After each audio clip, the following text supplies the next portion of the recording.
مسجد میں قبر بنانا بالکل حرام ہے، ناجائز ہے. اور مسجد میں قبر پہلے سے موجود ہو تو سوال پیدا ہوتا ہے جب قبر تھی تو وہاں مسجد بنائی کیوں؟ یہ غلط کام کیا. اور اگر کسی مجبوری سے بنائی ہے، جگہ نہیں تھی، جیسے کہ آپ صلی اللہ علیہ وسلم کے روضہ اطہر ہے تو وہیں مسجد نبوی کی جب توسیع ہوئی ہے تو وہی حصہ مسجد میں آ گیا، تو ایسی کوئی مجبوری ہو تو پھر قبر کی طرف رخ کر کے اس زمانے میں بہرحال نماز پڑھنے کی کسی صورت میں اجازت نہیں دی جائے گی. اس سے شرک کا دروازہ کھلتا ہے. بہتر یہ ہے کہ 10 سال اگر اس قبر کو ہو گئے تو اس کے برابر کر دیا جائے، مٹی میں ملا دیا جائے اور زمین کے برابر کر دیا جائے اس کو. نبی کریم صلی اللہ علیہ وسلم کا تو یہ خاصہ تھا کہ آپ جہاں فوت ہوئے وہیں پر دفنائے جاتے تھے. انبیاء کی یہ شان ہے. تو اسی لیے اللہ کے نبی صلی اللہ علیہ وسلم حجرہ عائشہ میں فوت ہوئے اور حجرہ عائشہ میں ہی دفن ہوئے. کسی مسجد میں کسی کو دفنانا جائز نہیں. اگر مسجد پہلے سے موجود ہے اور وہاں کسی کو دفنایا گیا تو اس کی قبر کو پھاڑ کے اس کی لاش کو نکالا جائے اور عام مسلمانوں کے قبرستان میں دفن کیا جائے. یہ کام کرے گا کون؟ مسلمان حکمران، حاکم وقت. اسلام کی ایک بڑے موٹے اصول کو یاد رکھیں. اسلام فتنے کے دروازے کو بند کرتا ہے. جہاں سے فتنہ پیدا ہو اسلام وہ دروازہ نہیں کھولنے دیتا. یہ عوام کا کام نہیں ہے کہ آپ کو مسئلہ سمجھ آ گیا کہ قبروں میں دفنانا، مسجدوں میں کسی کی قبر بنانا جائز نہیں ہے، تو جو بابا دفن ہے آپ آئیں اور کسی لیں، اس کی قبر کھودنا شروع کر دیں اور اس کی لاش کو نکال کے باہر لے جائیں تو فتنہ برپا ہو جائے گا، لڑائی ہوگی، فساد ہوگا. یہ کام آپ کا نہیں، یہ کام حاکم وقت کا ہے. مسلمان حکمران کی ذمہ داری ہے کہ وہ مساجد کے اندر کسی کو دفن نہ ہونے دے.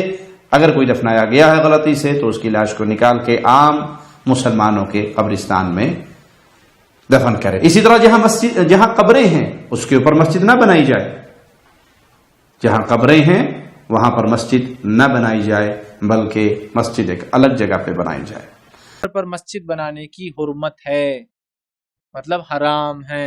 قبروں پر مسجدیں بنانا، قبرستان میں چراغ جلانا یہ حرام ہے.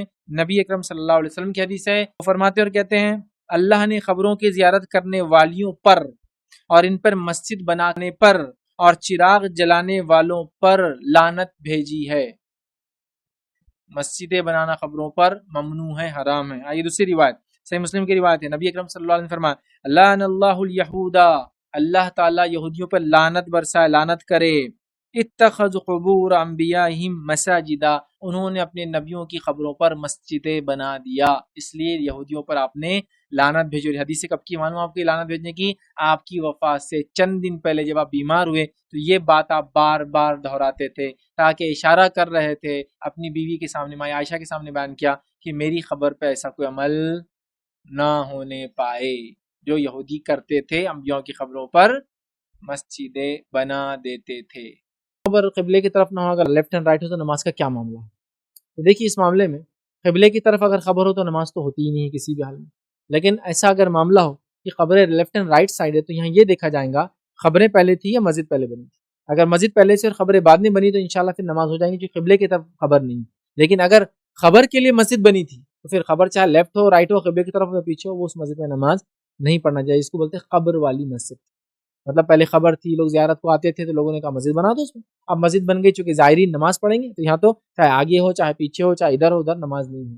لیکن جہاں تک مسجد پہلے سے ہے، ہمارے پاس ایک سسٹم ہے، مسجدوں میں لا کے مردوں کو دفنا دیتے. میں جانتا ہوں لڑائی جھگڑے کر کے دفناتے. کیوں؟ تو بولے اذان سنیں گے. ارے بھیا زندہ تھا کبھی آیا نہیں، سن کے اذان اب بڑا سنا رہے اس کو مرنے کے بعد اذان ہے. تو ہمارے پاس ایک عقیدہ ہے اذان سنیں گا 5 وقت بولے دفنا دو اور 5 وقت اذان ہوگی تو عذاب نہیں ہوگا. یہ بے بنیاد بات ہے اور مردہ اذان سنتا بھی نہیں. بہرحال وہ سسٹم کی وجہ سے میں جانتا ہوں لوگ بنا دیتے ہیں. تو اگر آس پاس ہے پیچھے کہیں ہیں تو آگے آپ پڑھ لیں.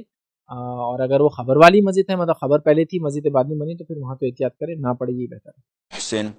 He says that we know that praying in a masjid with a grave inside of it is totally prohibited because the masjids are supposed to be only for Allah and you cannot establish such a masjid on a grave or introduce a grave to a masjid. And the scholars say that if there was a grave and you build a masjid on top of it, the masjid has to be demolished. And if there is an existing masjid and then you introduce a grave to it, the grave must be dug out the remains must be taken out. The problem is that he says that what about the grave of the Prophet ﷺ? It is in Medina.